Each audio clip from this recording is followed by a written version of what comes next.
g'day, legends. Your mate Jim here from NBA Straya. Hey, just FYI before we get into today's show, we have an awesome guest, Chris Anstey. It's really, really, really fun having Chris on today's show, but I completely screwed up my microphone. So just keep that in mind. If you go, Jim, it sounds a bit squirrely. Yes, I know. We've tried to fix it. It's a bit squirrely. Bear with it. It's a really, really good hang with Chris. We have a couple of tins. We're talking all the playoff gear, Tatum stuff. It's really, really fun. So strap in. Sorry about the shitty audio on my end, but it's good times. Hang out with us and enjoy the show.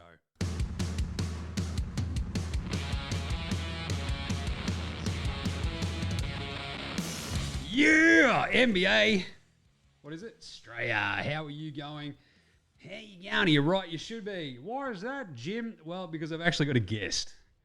How good is that? It's Hump Day, May 14. I'm your host, James Clements, but over here on the other side of my kitchen table is the legend himself. It's a friend of the program, recurring guest, noted big man who might actually get a game, I reckon, next year for teams that actually need a big man. Who else out there? I mean, you could have played for the Lakers at the end of this season, I reckon. They needed it, just a big body. It's Chris Anstey. What's going on, Chris? Hello, mate. No, a lot's going on, enjoying the finals, and thought we'd drop over and have a chat. Looking forward to it. Hell yeah. We picked a really good day because it's the day after the NBA draft lottery. We're going to hit on that. The best player in the Eastern Conference has just torn his Achilles. And, well, best player in the Eastern Conference for now. Well, he might be after Giannis leaves. And we had the Indiana Pacers make the Eastern Conference Finals for the second year running as of today. And then we're going to cracking Denver OKC game. So I guess we'll talk about that. We'll quickly fang through the game wraps. I've got some yeah-nahs as well, which I'll get your help to answer because I've just been inundated with yeah-nahs, mostly about Nico and the Dallas Mavericks. And you, as a former Dallas Maverick, I feel like there's at least a little bit of a connection. So we'll do all that. And without further ado, this is episode 1,268. 1,268. God, that's a lot. Let's go.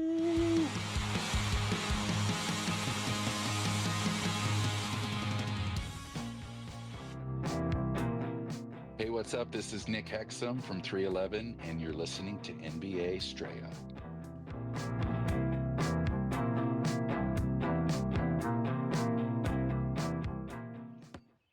Watch out for the shack attack. Better watch out for the new drop attack. I'm like, I hope this fucking works. I really do. And it did. So that was good. Good to hear from Nick Hexum again. Right. Let's start today's show with the daily whip around. Hey, Chris, have you ever torn an Achilles? I haven't, but it wasn't good to look at, was it? You just feel bad for Jayson Tatum. You feel bad for the Celtics and all of the fans that go along with it. I think even in their heart of hearts, New York would have probably wanted to, if they were to beat the Celtics, beat them with Jayson Tatum, I would think. I think that like they would have that sense of triumphalism much more. Like it's much more of a fuck you, we beat you full strength. Now it comes with the tiniest of asterisks. Tiny, they're up 3-1 anyway, and they would have been up 3-1 even if you had to finish that game. Yeah. But look, you don't want to see anyone get hurt, especially superstars of the league. Now you know me. My thing is fans. We're even talking about the T-shirts in OKC Denver today. And I love it when like opposition fans are like, as a Knicks fan, it really even hurts me to see Jayson Tatum go down. And you're like, yes, I'm sure it does. Yes, it hurts you very, very to the core. And Ben Stiller comes out, right? You know, and he's like, oh, this is just devastating. Just as a competitor, you just want to see them get through it. It's like, you're a tiny little bit happy though. Like you're a little bit. You're not reveling in it. And if you're a fan that revels in that sort of shit, like you should be fired into the sun, right? No, you're right. You know what? There's got to be a little bit of what's the right word that you'd have if you're the New York Knicks? Now, it just seems more. It seems like the pathway's got to be a little bit clearer, doesn't it? I mean, you'd rather play Boston without Jayson Tatum. I mean, they've already played him without Kristaps Porzingis. They've already had a couple of injuries, so they've had a good run at it. But probably the flip side of what the Knicks went through last year. And I've got an emotional attachment to New York through Leon Rose, of course, and what they went through with their injuries when they got to the playoffs last year. It's almost been flipped on its head this year. So maybe it's a cycle. Maybe they're just getting some luck they didn't get last year. But always reckon to win something, need a little bit of luck. And maybe where I've landed is that New York might have just got a little bit of luck, but not the type that I think anyone would want to see. Yeah. And Achilles is fucked, right? Like that's a 12-month injury basically at the least, usually. It's like a 6-month recovery and then it's sort of rehab, getting back. And then I feel like with Achilles as well, it's like a mental thing. Like and then you got to become a professional athlete again. And someone like Tatum who moves so well and is so dependent on his athleticism and to get his touch back and all those sort of things. When Durant did it, and I know Durant was a little bit older than Tatum when he did it, but he missed the entire next season, didn't he? Didn't make it back. Yeah. Just fucking massive for the Boston Celtics. It's massive for the draft coming up. It's massive for the Eastern Conference. The ripples are going to be felt for this one for a long time. $107 million next year for Tatum and Jaylen Brown. $32 million of Drew Holiday. $30 million of the extreme zinger meal. Extreme zinger meal. Derek White on the books at $28 million as well. And a new ownership group. New ownership group going, how much is our luxury tax bill? Are you fucking... Nope, we're not paying that. You're gone, you're gone, you're gone. That's kind of my vibe for this, right? I feel like this is the point where they sort of come in and go, what we're going to try to do is we're going to try to thread this needle of like, can we get by without Drew Holiday? Probably. We'll see how we go. Can we get by without the extreme zinger meal or Al Horford? Or perhaps, why not both, right? They have to cut a shit ton of salary, I dare say. And I feel like they're also one of the very few teams in the back half of this draft that actually owns their pick. I think we went through the numbers of the 16 picks after the lottery, 3 remain with the teams that actually own that pick, which is just fucking crazy. But it sort of sets up this massive question as you hit on, right? Like, what did Boston do? Like, is this the end of that little era? You've won a title. You can always put this season down to like, well, we were going okay, and then we get cruelled by injuries. It happens. It fucking sucks. But here we are. The new ownership are going to have their say. It feels like this might be the moment where they just go, next year's a write-off. Let's see what happens. Move on from there. Cut some bait. Thanks, Drew Holiday. Thanks, Al Horford. You guys rule. I think Horford's not even actually a guaranteed salary for next year either. So it kind of seems like the easiest way is to maybe move some of those dudes. The best way, yeah, it is. And the best way I'd heard it described in the last 24 hours, it's not the last dance, but the DJs told the crowd there's only a few songs left. You don't have to stay here. Well, yeah, you don't have to go home, but you can't stay here. It's a little bit of that. And especially when you've got Jayson Tatum's salary sitting on the sideline, you've got to get rid of others. It's a tricky one. And new ownership always seem that no matter how often they're worn, they always want to come in and shake things up and leave their own fingerprints. So you hope that won't happen. I'm a big fan of keeping teams together or keeping the core of teams together as long as you possibly can. But at the end of the day, it's a business. I was actually thinking about this, and we were actually talking about this earlier, like the idea of the expansion draft, right? And sort of like, what is your core? And like we've obviously spent a lot of time talking about NBL, and I feel like the NBL, it can be pretty hard to sort of set a culture around a core of players because it gets really fucking hard in the NBL to keep a core of players together where they're getting offers from overseas, maybe your young dudes are getting drafted, this sort of stuff. Where in the NBA, it's much easier, I guess, to sort of go, well, the salaries are so big, the contracts are guaranteed for so many years. You can at least keep a core, make a run, but it usually sort of tops out like 4 years. And this Boston core has actually been together longer than people realize. Like you go back like, 17, 18 when you had Brown and Tatum, but they had back then Kyrie and Gordon Hayward, and now it's like Al Horford and Drew Holiday. They throw in the zinger last year. And now it's like, well, I feel like Brown and Tatum is still your cornerstones. Well, there's been public pressure for a number of years or a couple of times at least to break them up, not thinking they'd do what they were able to do. So to win that championship, I think was pretty special. Yeah. To get through that for Boston to stick fat and to keep those two together and put different pieces around, they've got to be the core. If you're going to break it up and it is a team that you're going to shift off and then you get to rebuild, don't you? The minute you move one of those two, you've almost declared that we're going to rebuild this thing and go in a different direction. Yeah. But if they keep those two, I mean, who knows what they do? I mean, to be fair, it's what they've got and the team they've put together, they're not in the worst situation in the league. They're still one of the very best teams in it. So we might be jumping at shadows a little bit. There's some other teams, I think, who've got some pretty big decisions to make over the coming months with the draft coming up. Well, I think, especially staying in the East, like if Giannis perhaps moves from Milwaukee. As we said on yesterday's show, he sort of Every rumoured team's in the West, isn't exactly. He like soft launched his trade request, and if you're Milwaukee, you probably don't want to keep him in the East. So it's like San Antonio, Houston are the obvious ones. OKC. it? Nico could go and try to get him. Exactly. Dallas, number one. Let's do it. I mean, it's all just like kind of crazy. So maybe you keep your powder dry for a year, hope that Tatum comes back and sort of roll it from there. But it's a really strange setup. What's the worst injury you ever had playing? I bent down to pick up a basketball. I mean, I had a few different weak ones, and my finger, it didn't snap all the way back, but it pushed all the way back, so it was sitting on the back of my hand. And I needed a couple of pins in it, and Mike Dunlap was actually there, and he had a physical trainer's degree, and he grabbed it and he popped it back. And as I looked down and he let go of it, it popped back to the back of my hand, and I vomited. I'm like, that was disgusting. So I went around the corner from King Street or the Tulip Street, the Sandringham Basketball Club, straight to the Sandringham Hospital, and they took one look at it and no. Yeah, you're off to someone who knows more about hand surgery than what we do. And I went straight to Greg Hoy, and he put a couple of pins in it. And yeah, the surgery wasn't bad. They knock you out, but I'll never forget when they took the pins out. They literally, I thought they'd knock me out again. Yeah. And they gave me a local needle, and then it was just carpentry. They got a pair of pliers and started pulling in the metal on. So I spewed again. I was shit house. That's fucking brutal. I mean, like, this is the thing. Like, people now, like, just pointing to even just this simple year. You've got DeJounte Murray doing an Achilles. You have Jayson Tatum doing an Achilles. You had Isaiah Jackson did an Achilles. You had Kyrie tear his MCL, ACL. You had Mo Wagner ACL. Grant Williams ACL. Dame did his Achilles as well, right? Like, it feels like there's a pretty easy fix for this, and that's play less fucking games in the NBA season. And like, I've been a big proponent of like, play everybody twice. Let's just fucking keep it at that. Bring in 2 expansion teams that get you to 62 games across the season. Play the 31 teams twice.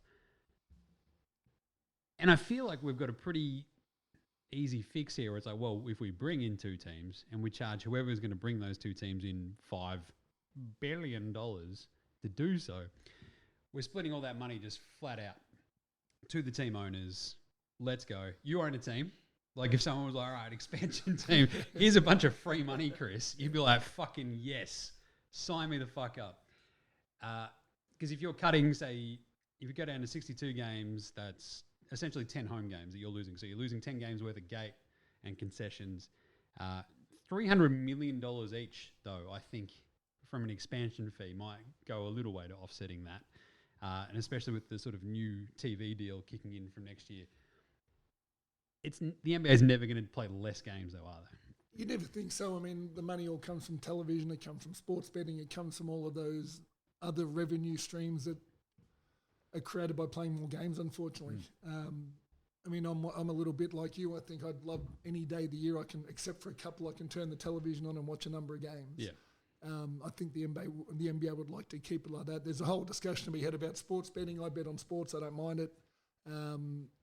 There's a lot of money in that. A lot of money. And I don't think we actually truly know. And once you start understanding the figures bet on every game, I think you understand why the NBA won't want to reduce the number of games played. Yeah, like reducing inventory is like a big thing, but I guess the flip side is you make each game matter more.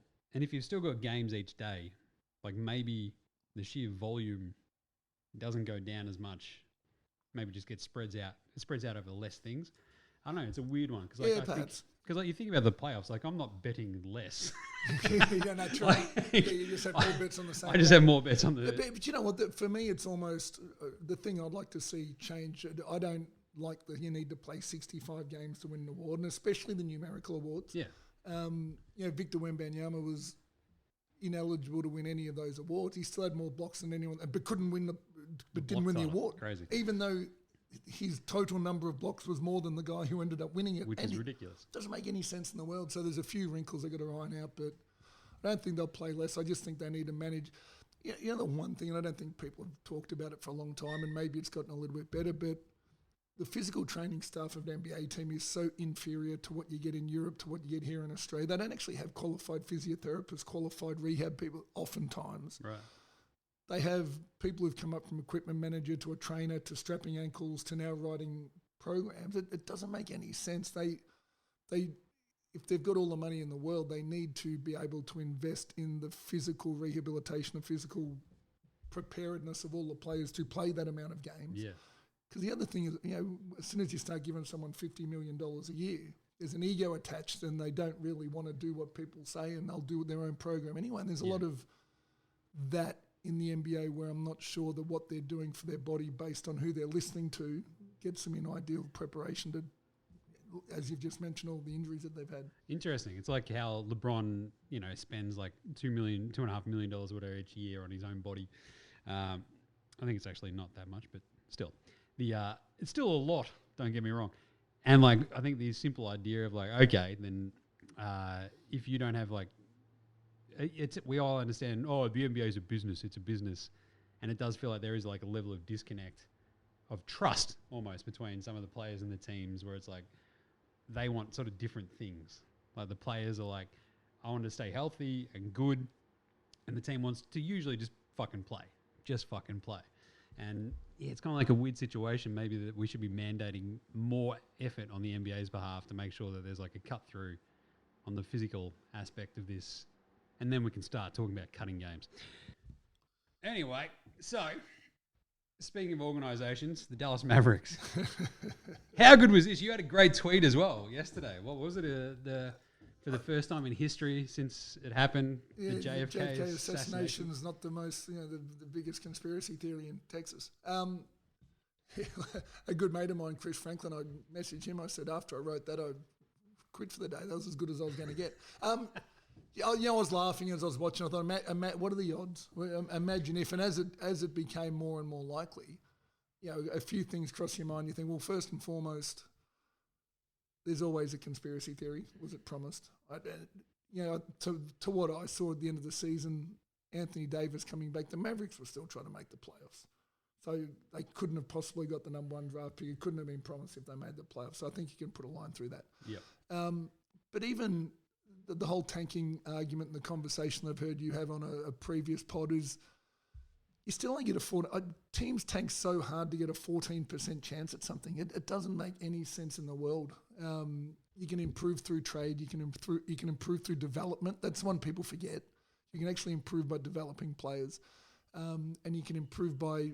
And one of the things I love about what the Knicks done, they've put players together with shared experience.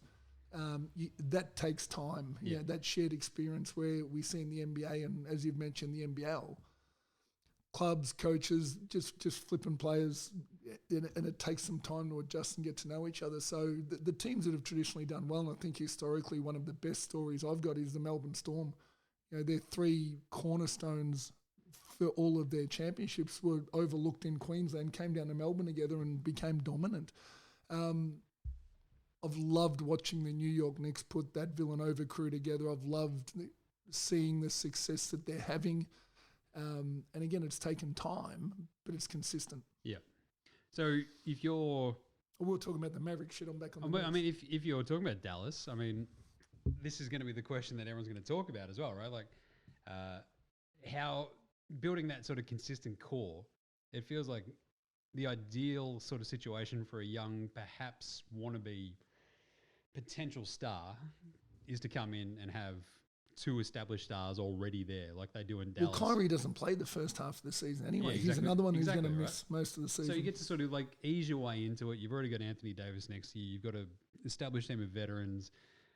Cooper Flag at least can spend this year sort of learning on the job, bit of that vibe. Kyrie comes back. Maybe that throws a spanner in the works. He's never been known to do anything like that, so who knows? But do you think that's a better situation for him? Do you think that's the best idea for the Mavs, or do you think maybe... I think it's got to be. I mean, Dallas is a fantastic place to live. The community there, the city there is incredible. They're used to having superstars. They've had Nash, they've had Dirk, they've had Luka. They're going to get Cooper Flag, I think. I don't think they're going to mess it up and trade him for... And I wouldn't... Giannis makes everything interesting, doesn't? I mean... It's not a 0% chance that they do it, especially if their timeline's only the next 4 or 5 years to win. Yeah. But then you start talking luxury tax. So no, I can't see anyone. I can't see them trading him, but I can. it's going to be interesting to see what they put around him because Nico Harrison has said publicly that they're in a win-now mode. Yeah. They've got AD, they've got Kyrie. Cooper Flagg's still very, very young. He's still going to need 2 or 3 years to develop into the player that we all expect him to be straight away. The multiple timeline thing doesn't work. So it will be a very interesting dynamic when he gets there, but no one's really spoken about whether or not they've got the balls to trade Kyrie and get a player in straight away, or maybe even Anthony. I don't know. Yeah. But I don't think anyone there's untouchable. Yeah. It does feel like it's very clearly a fucking unique situation, right? Like it's very rare where you get the number 1 pick and you've actually got a decent team already. Even Atlanta last year, who make the play-in, they get the number 1 pick. It's a shitty kind of draft. No one really expects that number 1 pick to come in and change much, really. And Ricochet this year ended up being pretty good. Happy days. And no one else really in that draft has super duper star kind of vibes. Whereas Cooper Flag at least has a bit of that. We're like, oh shit, this could be a 15-year star. And it feels like it'd just be fucking dumb to screw this up. Yeah. But it also feels like it would have been fucking stupid to go and trade Luka. So well, it was stupid. You know what? He could, the comparison I've heard, he could be Kawhi Leonard, he could be Keith Van Horn. Yep. And in all likelihood, he'll end up somewhere in between. But everything he's done, everything that we've seen, I think we've just got to remember how young he is. I found myself watching some Duke games and thinking this kid's really, really good. And then you think, he's not Vic Wembanyama. But then you've got to remember he's only 17 years old or 18 years old, whatever he was. Yeah. He's the youngest kid on the court. Such a hard thing when there's so much social media, there's so much hype to remember how young this kid is and how much time he's going to need. It's almost like Josh Giddey. Look at him now. 22. About to be a rich man, isn't he? He's going to be so rich. Meanwhile, he's down there hanging out, playing in Frankston. What a life. What a life. San Antonio at 2. This is a team that I love this idea. Fascinating, right? Somehow they've jumped up again. Classic. And then you've got Wemby, you've got De'Aaron Fox, and you've got this fascinating sort of class of Stephon Castle, Devin Vassell, Keldon Johnson, not Keon Johnson, he's on the Nets. There's Jeremy Sohan, this weird sort of raft of decent young dudes. And I think one of the big ENRs that we've got later on here is just simply, what do you do? Do you trade it? Go try and get Giannis and offload some of these young dudes? I think it's a absolutely. You do, and talk about it later. But if you can win it, I think Wembanyama is good enough to be able to be a part of a championship winning team now. And if you can get Giannis Antetokounmpo for the last 2 years of his rookie salary and have no salary cap issues, whether or not you got to give up, you'd have to give up the number 2 draft pick. You'd have to give up a number of those players. Imagine that for front court. Yeah. Defensively and offensively, it's monstrous. I'd love to see. I'd just love to see it because I don't think the league would have. I want someone just to stand them at half court. There you go. And just put your arms out. Just side by side to see how far you both can reach across the court at once. But you flip it around on the players you've just mentioned. If Milwaukee looked and said, okay, I get the number 2 draft pick, I get 2 or 3 really good young players, I get a couple of veterans for the salary exchange, all of a sudden they don't have to bottom out, especially in the East. It's going to be quite weak over the next few years. Especially when they don't have their own picks. So if you get a couple of San Antonio sort of roll the dice picks, like the Atlanta ones, stuff like that, maybe. It is a fascinating setup. And I'm the thing is San Antonio will do what San Antonio do, right? They don't fucking care what you and I think. They care about what they think and they'll just do it. And it's amazing and good on them. All I want is for Paddy to go back there one more year. Paddy's coming to Melbourne United, mate. I reckon. That's why Dally's in Sydney, right? Let's go. All right. Was there any other news? I don't think there was. Quickly, the games. The game wraps. Hey, Indy Cavs. What a game this was, Chris. Your Indiana Pacers. That's a collective yaw because I think they're all our team now. They're so much fucking fun. Are in the Eastern Conference Finals for the second time in back-to-back years. But you hit on something earlier, right? Talking about how the Knicks have almost made up for their luck, their shit luck from last year, to then turn around and be up 3-1 in Boston. Indy, it feels like, copped the exact same thing, right? Super, super lucky. My entire thing, all fucking season this year has been like when India are healthy, the direct correlation is if they have their dudes, they win. If they have like literally one person out, they don't. It's so fucking strange, but it rings true. They have their dudes at the moment. They did not last year. They battled and battled and battled, and they finally lose. Boston run them over. And then this year, they beat the Cavs in 5 because the Cavs turn into last year's Indy, who just keep losing dudes, not healthy. You need to get ever. you don't realise how lucky you are when you win something until you get to the end of it and you think, shit, we had a pretty good run at that. Yeah. But you know the thing about Indiana, and we were talking about it before the playoffs even started, sometimes you don't have to be the best, you've got to be the most different. And they are by far the most different team that made the NBA playoffs with their style of play. They just go, rebound and run, kick the ball ahead. The ball's in constant movement offensively, and a lot of people say the Warriors do that too, but the ball sits still with the Warriors as everybody moves around it. But I looked at Cleveland a couple of times where they'd miss a shot, they'd get the rebound, you see Cleveland just go, fuck, we've got to go that speed again. Yeah. It's tiring, and I think it got to them. So Indiana have stayed true, and they've almost laughed in the face of you got to slow the game down when playoffs come. They've gone, no, we're going to do what we do, and we're going to be different, and it's working so far. The second best offensive rating in the playoffs so far, and then if you look at the actual regular season, like the offensive rating was like 9th.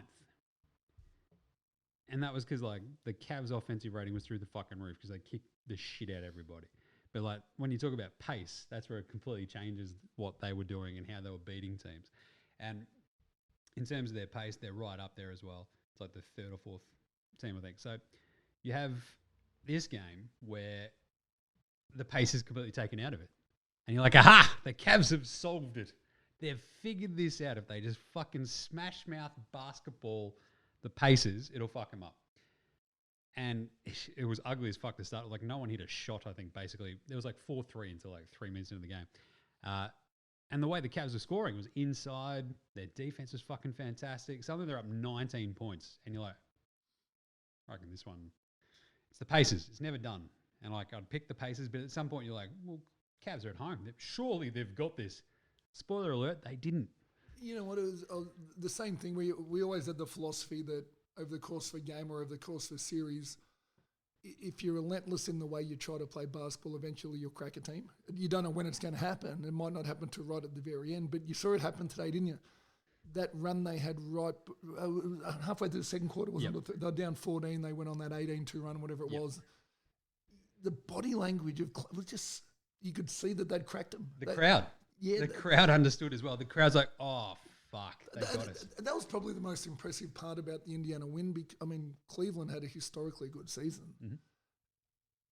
They just knew that they were going to get. It seemed like they just knew or believed that they could win that thing the way they were going to play. And being down on the road against a team that's won 64 games over the course of the season and going, no, fuck it, we're still going to find a way to battle back and do it quick. And Rick Carlisle never fucking freaks out. And then held on down the stretch when Donovan Mitchell started going nuts. Had 13 points in a row, I think, and to hang on like that, they're a better team than what they were last. Wouldn't it? After everything that everyone said all year, wouldn't a New York Knicks, Indiana Pacers Eastern Conference Finals be unreal? I mean, we spent the entire season going, no one's beating Cleveland and Boston. Like, the East is already over. Like, that's pencil in. That's your Eastern Conference Finals. And now Indy have knocked off Cleveland. Pack her up, boys, you're done. And the Knicks are up 3-1 in Boston. What a fucking world. It's awesome. Like, you're right, though. It was that second quarter run, I think, where Halliburton just starts hitting threes. He had like 17 points, I think, in the first half. And he hits like a rainmaker 3 out of fucking nowhere. And you're like, yeah, they're going to do this one. They're only down, 4 at the half. Donovan Mitchell can't hit a shot in the second quarter or the third quarter. And this 19-point lead's gotten down to 4. And then, boom, Siakam sort of wakes up. And in the third quarter, they get going. They get up 9. They're just sort of like, holy shit, they've taken complete control of this game. And as you said, Donovan Mitchell on one fucking leg is like, how many bullets we got left in this motherfucker? Let's just crack it. Off he goes. He starts hitting threes. It is chaos. And then there's this amazing moment. Nembhard goes up, and he's been incredible. I fucking love Andrew Nembhard. He was really, really good. Hits a huge 3 after Turner gets an offensive rebound after a Naismith miss. Breaking my heart, Aaron Naismith, BT Dubs with some of the missed threes, but still. And then they go back after Halliburton blocks, I think it was Mitchell. Was it Garland? I think he blocked Garland. Yeah. He goes back up the other end. He gets an and one, and he like, back up 7, 4 minutes to go. And then no one scores literally for the next 2 minutes. It's still a 7-point game. Mitchell goes off his head. He hits a 3, gets fouled on a 3, and that is misses all the free throws. That's the clinching point. He misses all 3 of the free throws, then hits another 3 the next time back up. But they're still down 6. So Mobley gets an and one. He misses a fucking free throw as well. And I don't know. It just sort of seems like hit your free throws and you're feeling pretty good because Miles Turner then hits this incredible dagger 3 at the end, and that's all she wrote. Cavs win. Cavs lose. They're going home. There's nothing sadder than the end of a playoff series when you're the home team and you've lost. Like that, the players are fucking just so upset. The fans are gone. The fans leaving, that's the part that still gets no one knows what to do. Like, they're all just sort of like... I bet the players know what they're going to do. Like the celebrations, like that's all happening. Like the loser just like, God damn, man. Like to lose at home is just such a fucking absolute downer. And I mean, Mitchell, 35, he was incredible. He shot 8 of 25 on one leg, 4 of 13. Garland, clearly not right with a fucked toe. Missed those first two games, and just Mobley still just he had 24 and 11, Mobley, which was just manfully battling through a bunch of stuff. And Hunter had 12 points and was pretty solid, I thought, again. It's just, you hit a tipping point, I think, with injuries, right, in a playoff series where you just go, if we can't get to that level, we're fucked. And they got to that in game 3 where it's like, oh, God, our dudes are just not here. When they come back, they're limited. Pack her up, I think we're done, right? Whereas the Pacers, as you said, they just played the way they did and they couldn't knock them off the way they wanted to play. 100%, and they were healthy. There you go. Halliburton, 31, awesome game. Turner had 4 blocks and, was really impactful. Naismith, 13-13. What a game. Couldn't hit one more 3 for me, though. Nembhard, 18 and 6. He was incredible. And Siakam really turned on in that third quarter, 21, 8 and 5. Benny Mathurin looked so shook against that Cavs team that, he's been kicked out of the last game, right, for getting into the fight with DeAndre Hunter and sort of flopping, giving him a bit of a squirrel punch, bang, and then getting shoved and, fucking flying back 20 meters. And it felt like the crowd really got in his head in this game. And he's just like, I don't know, why are they all booing me? He tried to shoot that heat check 3 and shot an air ball and got dragged. And he's like, he never saw the fucking court again. He'll grow up from that. That was a fun watch. And you just, it's like that. You remember how young they are. Yeah. You could see exactly what he wanted to do. He wanted to turn around, flip everyone the bird, and air ball. It's anyway. So there you go. He's got another game to figure it out. Indy 4-1. It feels, maybe not apocryphal, but it feels very much like, oh shit, yeah, that's exactly what happened to Indy last year. The injuries fucked them up. Same thing kind of happened to Cleveland this year. But at least Indy last year made the conference finals. And now they're there again. It's fucking awesome. So, and then the other one, OKC Denver. This game was absolutely off its fucking head. Super close, back and forth the entire time. What is it, 112-105 in the end, basically because of what? An 8-0 run right at the end by the Thunder, where I think it was tied 103, and they turn around and they just sort of gave them the old 1-2 Costa Zoo. And Jokic hit that crazy 1 foot turnaround 3-pointer to tie, and that might have been the last time they scored except for Murray's layup. But you know what, it's OKC, and they're still my tip to win it. They have been all season long, but I didn't realise how few close games they'd been in over the course of the season. Somebody told me they'd only been in 20... What's the term they use when the game's closer than the last one? Yeah, the clutch game, right? They'd only had 20 clutch games over the course of the entire season. So if they are to get through this series against Denver, and I think that they will, the closeness of it and the close finishes can only make them stronger for the next 2 rounds. I think they're learning on the fly and they're getting the experience they're going to need to get through the next 2 rounds. A lot of people didn't think they'd get against Denver. I think a lot of people thought that this might be a more one-sided series than what Denver have done. But No, they've just become really impressive, and the way they closed that game today compared to the way that they've closed other games in this series, I just think they're getting better and better. They were down 8 going into the fourth. Like, it was awesome. The turnaround was fucking huge. Like, SGA just hits that huge three at the end, which got him over 30 points, just saying. But the rest of the team that sort of, it was encouraging if you're an OKC fan to see them all go with him as well, right? Like, it wasn't just like lone gunman, fucking bang, bang, check this out. You got the J-Dub 3 at the end as well, which is huge. Lou Dort hit those two massive. I thought he was really big in the. And then both Chet and Hartenstein were massive battling Jokic. Like, it's like, oh, they did a great job. The dude had 44, 15, and 5, but it felt like they almost played him to a standstill because they were also kind of getting their own at the other end, right? Like, Hartenstein ends up with 15 and 7. Chet has 14 and 8. And it's like, cool, we'll take that from our big dudes. So good on both of them. It's just, I think the defense for Denver, it feels like they can plug the dam for only so long, right? And offensively, OKC finally had that moment where it's like, aha, the egalitarian thing that we're trying to do actually fucking coalesce. You know what? Not many people thought Denver had the depth, and you kind of hope that Westbrook, and he wasn't today and he wasn't the last game, you hope that you get one out of the box from him. But the guy that's been as good as Aaron Gordon's been, I think he's been absolutely incredible this whole playoff series. As good as he's been, Michael Porter Jr. has been that bad. Yep. And you look around when they throw 3 guys at Jokic, and you can only imagine OKC every time it hits Michael Porter's hands, he gets his feet set. They're like, yes, we win this. Those the last 2 shots MPJ shot were just. You look at them and you go, really, we're 2-all, we're down the stretch, and you throw that rubbish up. And the defensive end, he hasn't been much better. And I know he's carrying a shoulder injury, but they're the plays. And, the 2 Westbrook air balls, they're just deflating you. You move the ball great. It finds Westbrook early in the shot clock, and he throws up a dead dog at the ring. It's look, OKC. And then on the flip side of that, they moved across to Wiggins, hits one. Case and Wallace, I think, his name, Case and Wallace hits one. Dort hits 2. And the depth that everybody thought that OKC had stood up today. Yeah, like Caruso's massive. Like, meanwhile, where Rusty and MPJ both shot 1 of 7. Like, and I think a combined 0 of 8 from 3. Yeah. Like, that's basically the difference in the game, right? Like, it's a 7-point game. They get a couple of they get 3 threes out of Caruso. They literally get nothing out of those 2 dudes. It's absolutely brutal.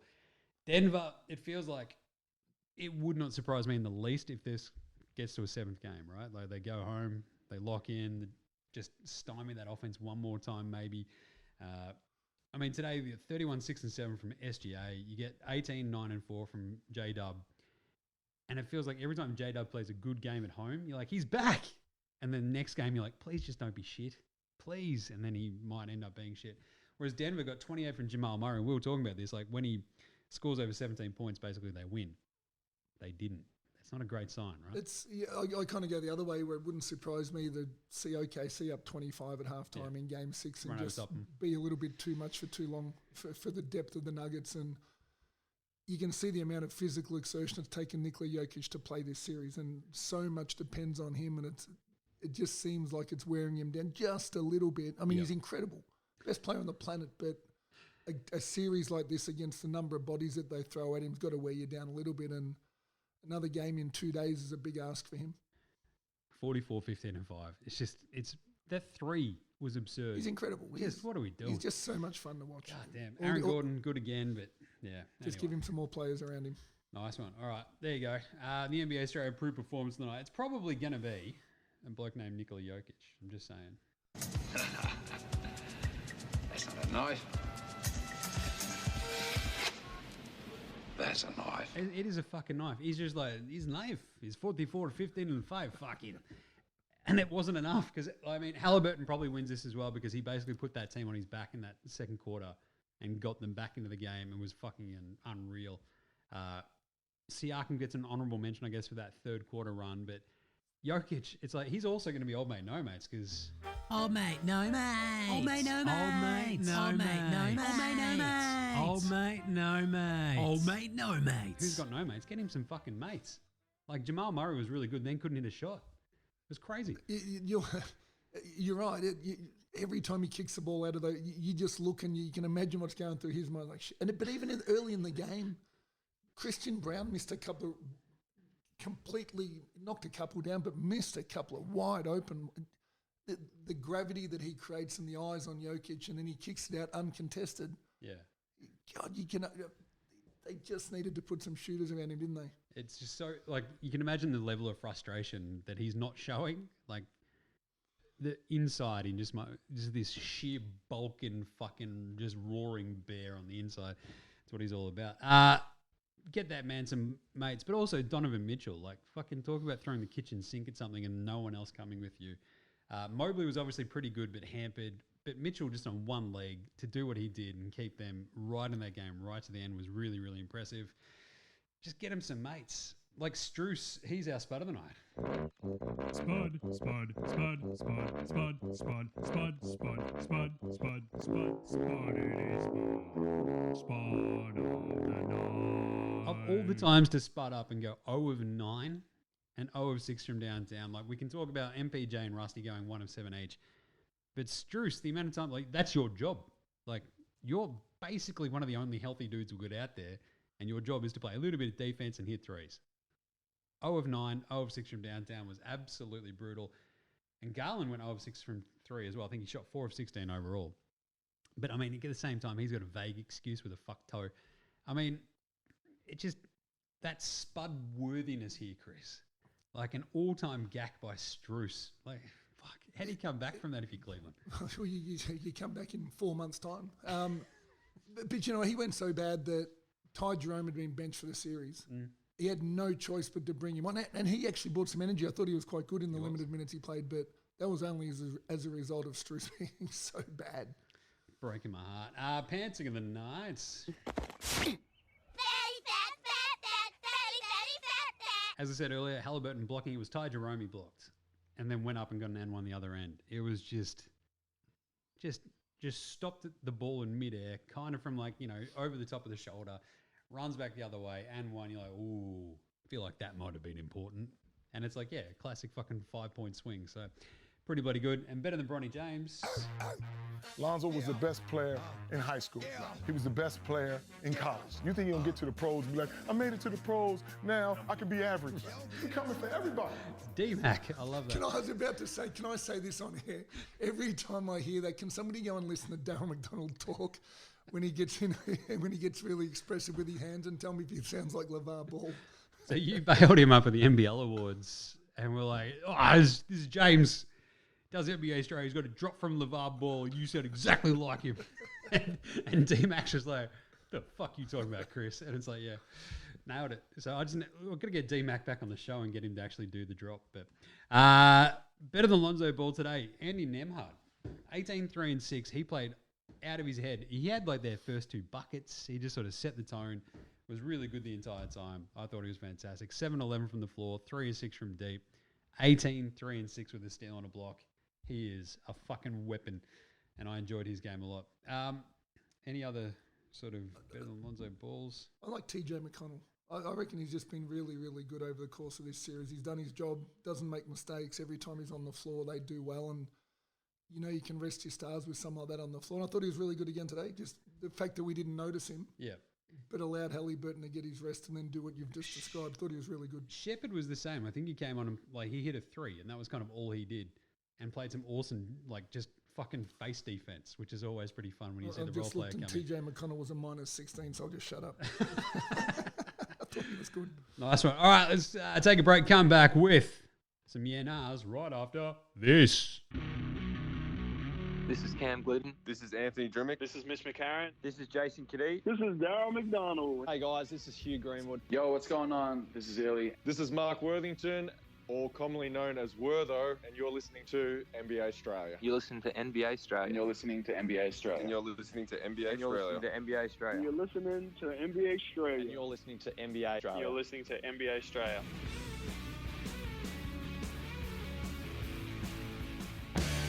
All right.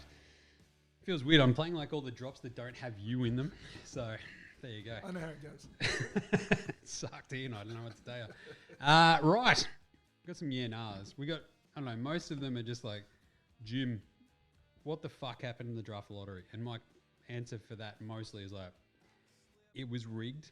And then I do love this because people are like, it can't be rigged, man. It can't be rigged. We watched it. And my entire point is always going to be, so you're telling me a team that owns multiple casinos doesn't know how to rig a game of chance? They have no idea how that they could possibly rig this. Sure. And it's like, oh, but Ernst & Young, you're accusing them of fraud? I'm like, I'm accusing them of nothing. But just look at their work history. But otherwise, where were they all? They're all here. Matt Million. Yeah, nah for you, mate. Nico fucks this draft up and flag goes to the Spurs because he ain't about the white point guards. Yeah, nah. Nah. Is there a world where Nico just would be like, I don't know. Cooper Flag didn't know Kobe. I just don't know I don't know about his work ethic. Fuck. And just passes on him. And like suddenly like he takes Ace Bailey #1. It would be the most Spurs thing in the world though if they suddenly just like ended up with it. Has a P. Is a good one. Jim. Spurs fan who is waiting for San Antonio just to destroy everybody again for 10, 15, 20 years. Are we there yet, or do we need more picks and to keep building? After Nico absolutely bitched out Luka, is there a chance Cooper Flag pulls an Eli Manning and refuses to go to Dallas? Holy shit. That's pretty good. But his point is, basically, rolling with the number 2 pick and building depth is the way to win. These playoffs and regular season show teams with depth are king. What do you reckon? Yeah, no. Nah. Well, I think if you're an opportunity to get Giannis, you go and get him. He's one of the top 3 or 4 players in the league. And to put him with Wemby, I think would be generational. It'd be something that you're only ever going to get an opportunity to do over the next few months. It'll never happen again. Giannis is 30. Wemby is what, like fucking 22? So you get your 2 years of Wemby's rookie deal, which costs you nothing. Yeah. He's going to end up costing you $70 million a year or something. So you get a big saving there to bring in players on 2-year contracts to subsidise what you would have been paying Wemby. You figure it out like that. You give up a little bit of your depth. I think it's just a once in a generation opportunity to do something that could be so tough on both ends of the floor, and which would put them, in my mind, right in the window to win a championship. 100%. This has also always been one of those undercurrent vibes for the Spurs. They've always been like this international kind of base team, like going back to Tony Parker, Manu, even Tim Duncan. Patty Mills, of course, bangers. You have like the sort of small market team in Texas that no one really outside of the local area kind of like cares about, despite 25 years going on now of like crazy success. But they're also really relevant throughout like the early 90s with the Admiral and all this sort of stuff. I think to go on, if they can get Giannis, you kind of almost have to. Because as you said, like the window of opportunity is so slim before Wemby just starts costing you an arm and a leg, that if you can get in there, become an absolute legitimate contender straight the fuck away, I feel like it has to be done. I don't know. But at the same time, we've seen OKC take this sort of patient approach of go, let's cool our jets, we'll be fine. Doesn't matter if SGA is now costing us $50 million. We've still got heaps of young talent around and we're going to win almost 70 fucking games. We're awesome. But Giannis is really good. I was going to say, I think that's absolutely correct in the way that they've done it's right. But they never had Giannis available to them. It depends who's available. I mean, you might, if you're going to have all of those draft picks, you might as well use them when the opportunity comes. You talk about casinos, you bet small until the once in a lifetime hand comes along, then you go all in. Yep. Giannis, I think, is someone you go all in on for 5 years, don't you? I like it. I love him. I think Giannis is great. I think like Wemby loves shooting threes so much that your spacing doesn't get fucked by having Giannis either. Having said all that, he'll probably go to Houston. God, he'd be good there. Scotty B, thinking about it, if the Mavs can keep Kyrie and Clay as well as Davis, they are some bloody well-rounded vets to have around Cooper. Yeah, nah. I feel like we hit on this earlier, right? Like it feels like that's, if you want to learn something about the NBA really quickly, like those are the dudes who will learn you quickly. Like even with PJ Washington and co, like it's just a loaded veteran team to go to as a number 1 pick, and that barely ever fucking happens. Tim Duncan did it when he went to San Antonio in 1999. They won a title. I mean, there's so few fucking other examples of a 1 pick going somewhere so well established. One of the funniest things about the situation the Mavericks find themselves in is Anthony Davis has been complaining for years he didn't want to play the 5. Cooper Flag, he's going to have to play the 5. Well, I think they're going to try to play him at the 3, but they've already got PJ Washington. They've got it's sort of weird because they're massive. And it's like, can you play Lively, AD, Cooper Flag, PJ Washington all at once? Probably not. Like, PJ comes off the bench. Someone's got to dribble it. Yeah. And they don't have a point guard for the first large swathe of the year.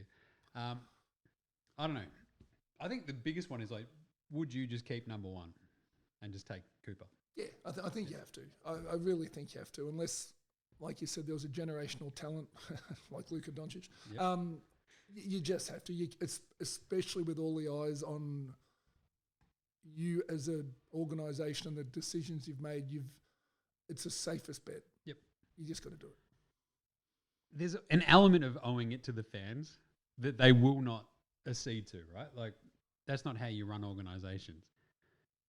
But there'd be a part of you going, this would make them happy. This would sort of smooth things over a little bit. Then they look at their bank balance and go, remember when all those people cancelled those season tickets? Well, we just won the fucking draft lottery and all those people have gotten on the old dog and bone and go, can I cancel my cancellation? I want to come back next year. And, you know, they'll probably be like, well, you got to go at this new rate. I'm really sorry. It's going to cost you this. And like people will be like, fuck. They better take Cooper Flag in that case. I'm just saying. It's a brutal business, the NBA. And then the last couple.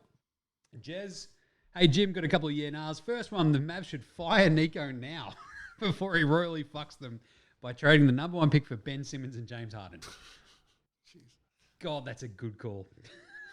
Nico's like, yeah, defense wins championships. Ben Simmons, he's a former first-team all-defensive player who can no longer move. And James Harden is... How are the strip clubs in Dallas? I mean... Apparently they got good steaks. Yeah. Just get on the old dog and bone to Dirk and see what he reckons. That famous photo of Dirk and Steve Nash at the club, always one of the great ones. Firing Nico before he has a chance to make the pick would actually be probably the funniest outcome. Keep in mind, though, I still refuse to believe that was Nico's decision. It's the owner's decision. It's all got to go through that new ownership group. The new ownership group made the choice. Nico was the fall guy. So he's copped a lot. And I don't agree with it. And he put his hand up and said it was me. But you can't tell me he went to a new owner, 2 new owners and said, I want to fire our best, the franchise player, one of the best players in the league. No worries, do what you want to do. So you reckon ownership went to him with that rather than the other way around? Yeah. Really? They're like, so Patrick Dumont's like, this guy kind of bugs me. Can we trade him? And Nico's like, all right, like I'll guess. I'll call Rob. You own casinos. You used to people telling you yes. True. Bizarre. I'll pay that. I mean, because it feels like it's always sort of been like Nico just going, this doesn't sort of fit into my idealized version of what I want the Mavs to be, because we don't have enough defense around Kyrie. And like, to be fair, and I'm not usually fair when it comes to Nico, but like there's a point there, right? When you got Kyrie and Luka out there at the same time, there is a clear defensive sort of volatility, if nothing else, rather than like dearth of positional talent there. Anthony Davis is a clear upgrade for a very small amount of time, but he always also gets hurt, so it gets really fucking tricky. But now you get a do-over, and you've got Anthony Davis. You kind of just have to take the guy. I appreciate this. Let's go get Cooper Flag. But it feels like Nico going, all right, new owners, this is how I want the team to look. What do you reckon? Can I get sign-off on this? And they're like, you're the dude. But you know what?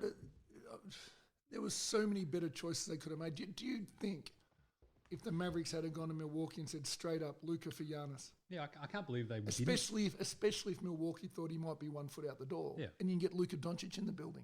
100% you do that. Is it worth a call? Yeah, it's weird that... And that's the weird part, that the way it's been publicly spoken about is that we didn't call anyone else. You're like, You're an idiot. I like it. I like that we're now going into bogut territories where we're like digging even deeper into like conspiracy theories of like, it's actually, hang on a second, there's another level to this. Here we are. Because I think that's fascinating, the idea like, all right, well, why didn't they call around and go? Well, their answer is that they didn't want people to get offside. Well, they got that the minute they traded. It happened anyway. It's going to happen anyway. But if you're going to bring a superstar back, you'd bring them. Their entire it wouldn't be Anthony Davis. Their entire thing for that was like, oh, we don't want to piss off Luka, and like then he'll like scuttle his trade value. It's like that doesn't fucking matter. No. Every team in the NBA would trade for fucking Luka Doncic. And anyway, here we are. Good stuff. There's another one. Last one for Jez. Has Tatum's injury taken away the potential for Joey Muzz to get sacked? Had Boston lost the series to the Knicks? Yeah, nah.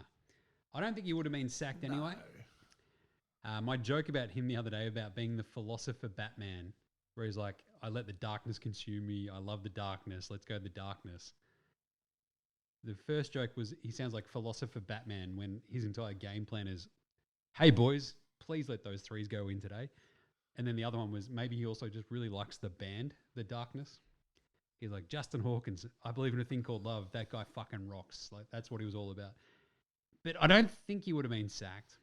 How does anyone think he's getting sacked after winning the championship? Exactly. And I feel like this brings up my point. Unpopular opinion of the day and Flame Grill Take of the day. Outback Takehouse. What day? Oh, we better do a Flame Grill Take because this is a good one. It's Wednesday at Outback. You know what that means? Hump day. That's right. We shot a couple of feral camels. You take off the back of them, that hump, boom, fill it with like fucking chickpeas and mince. Bloody delicious. It's a hump day special. Only at Outback. It's basically camel haggis. And it's only at Outback. And today's Flame Grill Take is coaches should have a fucking 2-year moratorium after winning the title before they can be fired. Only at Outback. I don't even know if that's a Flame Grill Take. I think it just should. That's fair. 2 years at the very least, right? Like Michael Malone didn't get 2 years. You don't become a worse coach. Sometimes you coach better when you're not winning.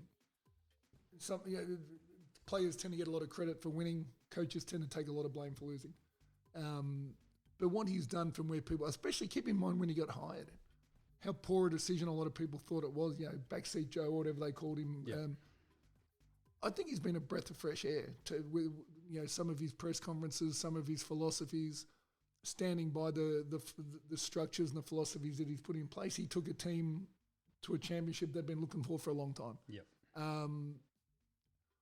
He didn't become a worse coach overnight. There's no way if you don't want to say because the last however many championship winning coaches have all been moved on, so there's precedence. But what is it? Everyone but basically Steve Kerr and Spoelstra just got crazy their fucking jobs, which is nuts. But who do you upgrade to? Yeah. The amount of teams. I think Detroit made the right choice, but look what Philadelphia went and did. Bloody Milwaukee thought, we'll fire the head coach, we'll bring Doc Rivers in. It's been a fucking shit show. Yeah. The grass isn't always greener. Sometimes you just got to, again, that shared experience, especially when you're new to implement philosophy, takes time. Yeah. I think he's done an exceptional job. Yeah. There's no way I'd be firing him. I'm 100% all about Joey Muzz because we need more characters. But the players seem to love him, right? They all fucking love him. They all. So what's the issue here? So having been both a player and a coach, you get it. Like where like you're trying to sort of connect with as a coach, you're trying to connect with players. How do you do it? It's fucking really, really hard a lot of the times. And as a player, if a coach is trying to connect with you, usually you're kind of like, really? Yeah. What are we going to be, best mates? But he's authentic, right? Exactly. That's right. That's what I think about him. He doesn't suffer fools. I think what you see is what you get. He's a lunatic in his work rate, and you need to be a head coach and a successful one of that. Loves his the town and jiu-jitsu and God and his family and his team, and I'm pretty sure that's all he does, which is awesome. Love me some Joey Muzz, and I feel like there's some sort of technical things every so often that just are like weird little hiccups, but there's nothing structurally fucked about the Celtics. But the other thing on top of all of that, he can't be expensive. Probably not. No, not He's as been one of the lowest paid head coaches in the NBA, and he's a championship winning coach. Yeah, because you get promoted from an assistant because Ime Udoka, the root rat, gets fired just before the season. You get no bargaining power to sign your contract. You sign a multi-year deal. Especially, he was like their last, because Will Hardy had gone to Utah. Even Damon Stoudemire had gone and gotten a college gig and all that sort of stuff. So, yeah, Boston, they're like, fuck, we've got like a $500 million fucking roster costing us right now. On a really good coach. Australian Player Watch. Not even going to play the song because, Johnny Furphy's in the Eastern Conference Finals. We might have Jingling Joe Ingles in there as well as of tomorrow, but that's literally the only two Aussies remaining and they're just not playing. So, kind of sucks. with you here, Chris, I mean, who had the most? I mean, apart from probably Gids, Dyson, was there anybody else who really sort of stood out this year for you? Of the Aussies. What do you reckon? Josh Green had a bit of a quiet one. Yeah, you've mentioned. I just thought what Josh Giddey did in this calendar year was exceptional. The more aggressive he became, it became really apparent that. And it's interesting, even as I watch the OKC series, it's not that I ever want to barrack against Caruso, but I kind of want them to realise how good Josh was. And he probably does fit better, but it's one of your win-win trades. Yeah.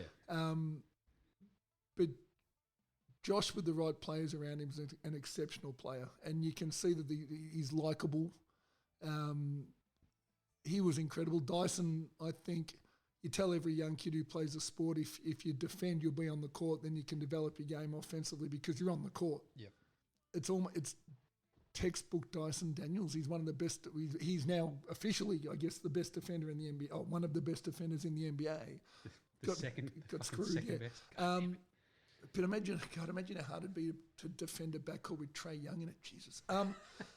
But that never got brought up either, I think, in that fucking discourse, and it shits me so much. It's like suddenly Dyson has to defend the best player on the court every time the Atlanta Hawks step on the court, and he's making up for Trae Young's lackadaisical bullshit on every single fucking play.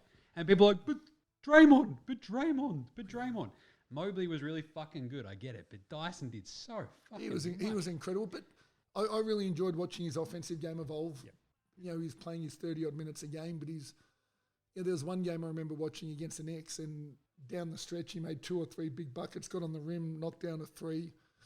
Just the evolution of his game has been really, really special. Those two, I mean, that's the future of the Boomers backcourt. That's exactly what it looks like with Tyrese Proctor coming into that thing and a few others. But while we're talking about Aussies, it's interesting that the draft will come up, and while I'm here, I might as well say, but just so it's on record because people think you're full of shit.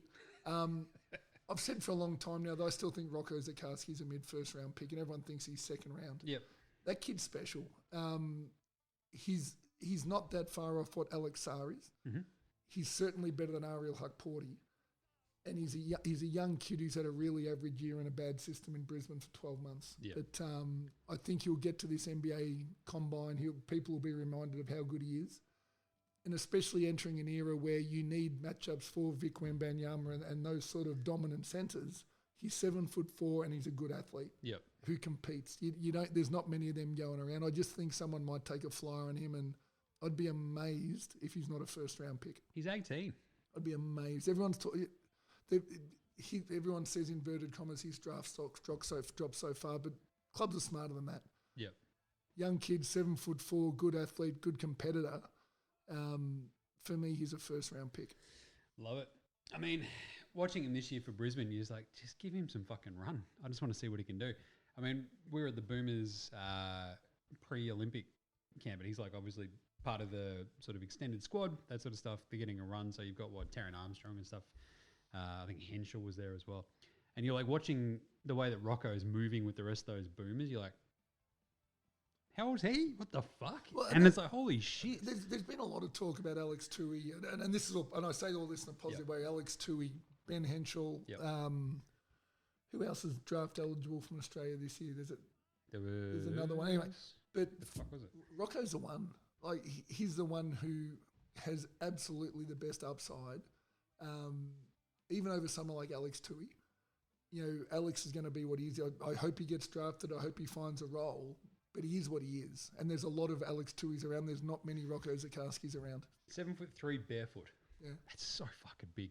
Alex Condon, the other Aussie. Don't know enough about him, obviously wins the title with the Gators. Tui, Olbrich is the other one. Lockie Olbrich. I mean, he's draft eligible. And he's had an exceptional year. He was great in New Zealand, but yeah, Rocco's a different level to Lockie Olbrich. All the upside is a different level. He's so fucking big. Yeah. It's like, I don't know, as a normal sized person, when you meet somebody and you're like, fucking hell, like this quite literally probably has never happened to you ever, but when you just go, Jesus, you're massive. I was teammates with Sean Bradley. This is true? Yeah. Like, he's what, half a foot taller His almost wife was than you, 5'2". Jesus fucking hell, really? Yeah, really. That's insane. Sean fucking Bradley. That's awesome. What's your measurement in barefoot? 7 foot, 213 centimeters. There you go. Not bad. Probably getting smaller. The scoliosis is kicking in. Andrew goes, great MAMBA award for outstanding achievement in the field of excellence before we do the previews for tomorrow. Andrew Gay's Grey MAMBA. I'm not going to play the entire thing because this is just the go down, go down, go down, go down. There you go. This is just another reminder how good Jayson Tatum is. And like we did this yesterday, just that simple idea of like, oh, man, he's like what, his fifth 40-plus point game in the playoffs ties in with Havlicek and Larry Bird all time in the Celtics, which is incredible, right? Like you sort of think about the weight of history behind that sort of stat. And then since he was drafted, he is first in playoff points. First, Jayson Tatum. He's second in playoff rebounding, fifth in playoff assists, second in steals, sixth in blocks, second in playoff three-pointers, and first in playoff wins. That's fucking incredible. And like that's why it's such a kick in the dick, I guess, for him, for the Celtics, for Celtics fans. He was playing so well.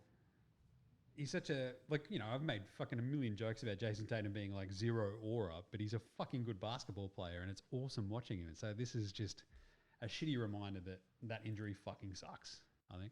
So, pretty good. And I got one great one here for you, Chris. Oh. It is a great moment in NBA Australia stat history.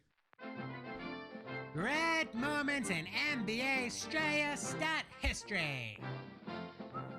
All right. The whistle at the end. Who scored 19 points on 7-11 shooting, 2 rebounds, 1 assist in a Game 6 on this day? Paddy Mills. Matthew Dellavedova. On this exact day in 2015. So this was the incredible run. This was the first first problematic moment for Kyrie Irving's knee. So he went out in this exact game. They kicked the fuck out of the Bulls, I think, in the end of this one.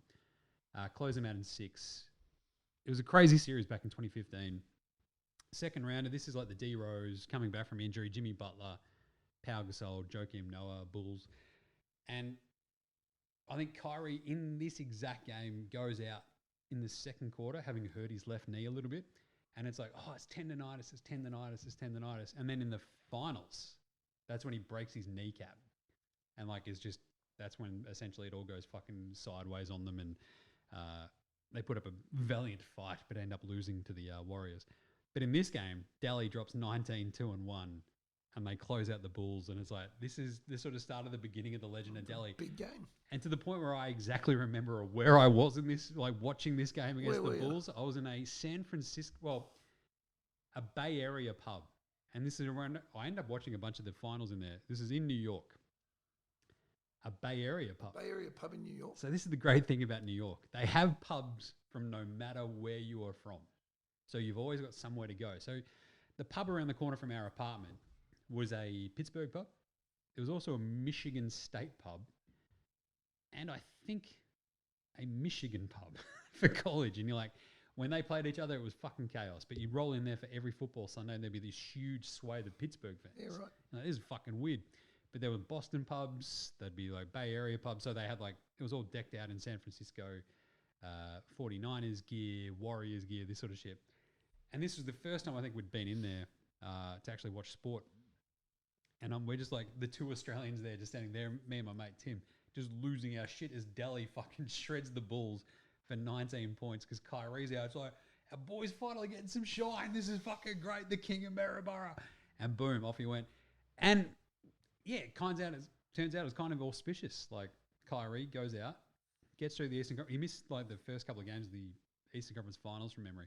And then boom, they get to the finals and he fucks his knee in the first game and it all gets fucked from there. So that was a great moment in NBA. Your memory's incredible. NBA Australia stat history.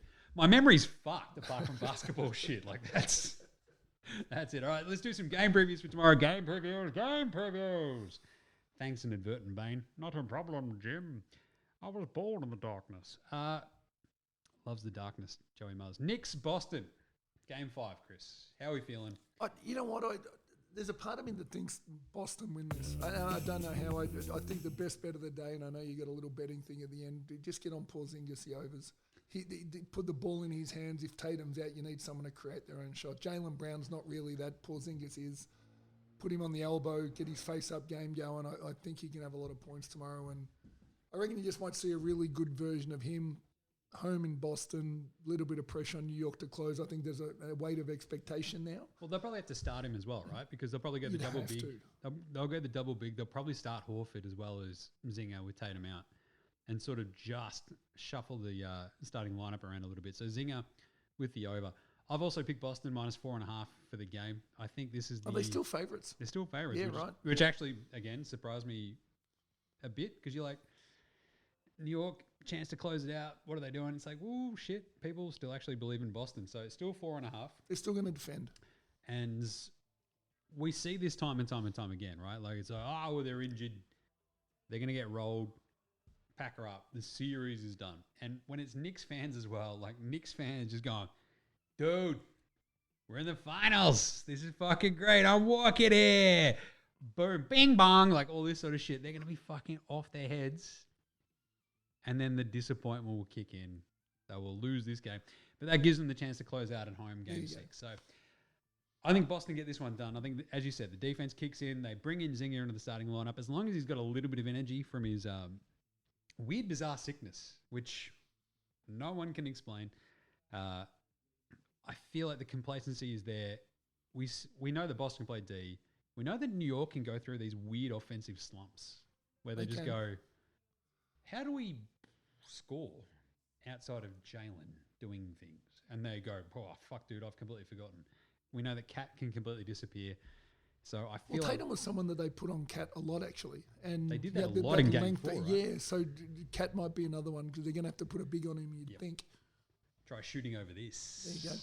Interesting. So Boston -4.5. And then I don't like taking both favourites who are at home, but Golden State, Minnesota.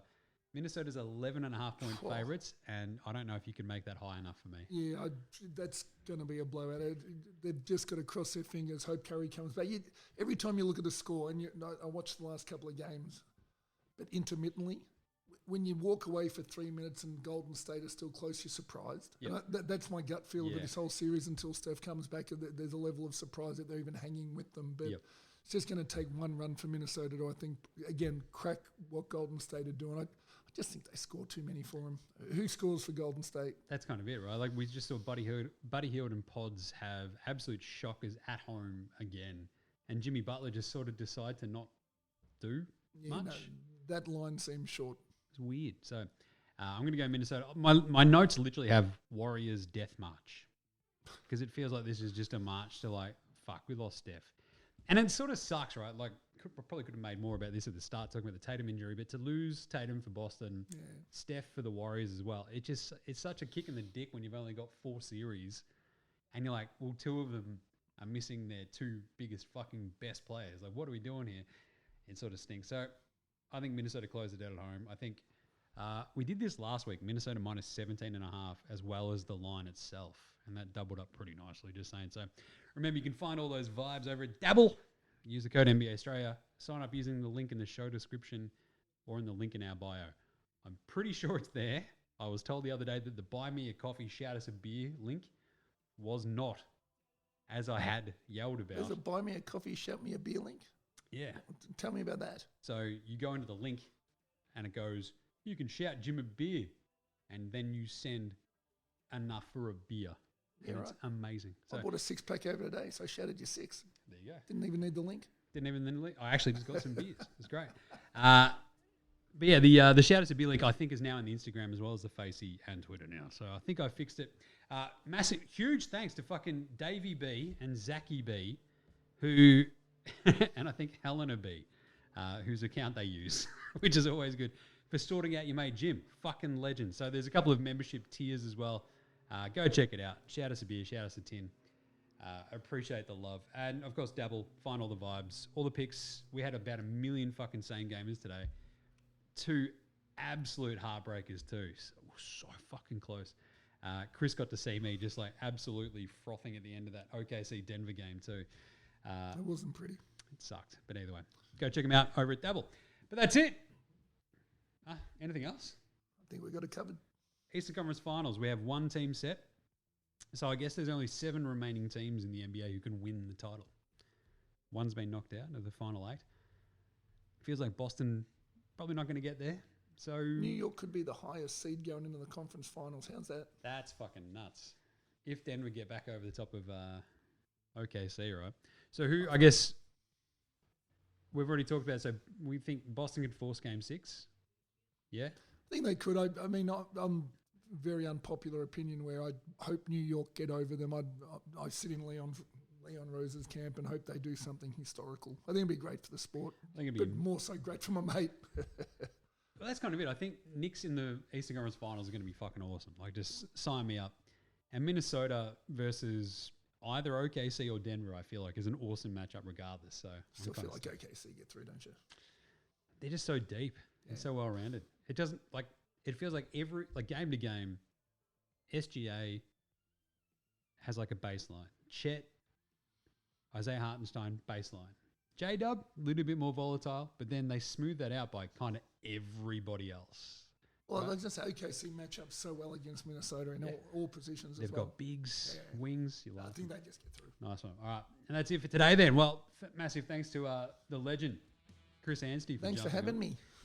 He brought over a 6er.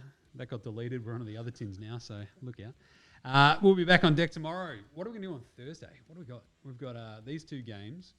We might, I believe we've still got like a game on Friday, so we should be all right. But either way, we'll wrap up those 2 games for you. Check us a rating, review on your Apple Podcast, Spotify, YouTube, whatever app you're using on the Android phone, all that good stuff. It really does help. Seriously, just rate, review, star, subscribe. Big thanks always go to From Oslo for the intro and outro song. Go check out House Hats, Joshua De Laurentiis, Fascinator, Goldmines, Ramshackle Army, Iowa, Sex Jedi, Green, and Dozers. They're the bands behind all the tunes that you hear throughout the show. NBA Australia supports Australian bands. You know who else supports Australian bands? Chris Anstey and his related pubs, bars. Get your plugs in now, Chris. No, Hotel Trentham, obviously in Trentham, Arco Bar in Heatherton. Come and say good day. I'm there a lot, especially at Trentham. I'm up there plenty. Come for a beer. I'll shout you a drink. The Hotel Trentham is a... Can we make that up on the spot? Mention NBA Australia, buy your beer. There you go. It's a promo. Done. Love that. I'm just going to go there. So I am NBA Australia. You only mention it once. Like, what are we, fuck, only one. It's only good for only good for one beer once a day. But it is an amazing pub. We've been up there a bunch. Obviously, it kicks ass. I mean, you know, this is the NBA Australia story. Is like growing up in Ballarat. My folks are still up there. Trentham is one of the great midpoints for us to meet my folks. Should we record an episode of this up there? We should do that. I reckon we should. It should be fun. Do a live stream. Go for YouTube. Done. Facey Live. I like that. The people demand it. They want to, we want to see you drink more tins and talk more shit. It's like, okay. And again, thanks again for the massive plugs for the NBA Australia show with the tour T-shirts. That was funny. I thought we've wrapped up 4 times, but no, they were such a hit. We had your shirts on, the whole tour group wore them. Ben Dixon, obviously ex-Hawthorn footy player, had them on. A lot of fun walking around Los Angeles and Dallas with NBA Australia. The Akubra, the corks, the beer gut with the NBA logo. I know you got plenty left. Someone go buy them. I'm going to wear them again next year on the tour. They were great. Well, I think the logo tees are now sold out. I've got to do another run. I actually have the fucking... Yeah, I've got to tee that up, so apologies. But we're either really way. bad at finishing episodes. Nice one. All right. Thank you, Chris. This has been awesome. And we will catch you tomorrow, you dickheads. This is NBA Australia saying, look after yourselves, would you? And later, hosen.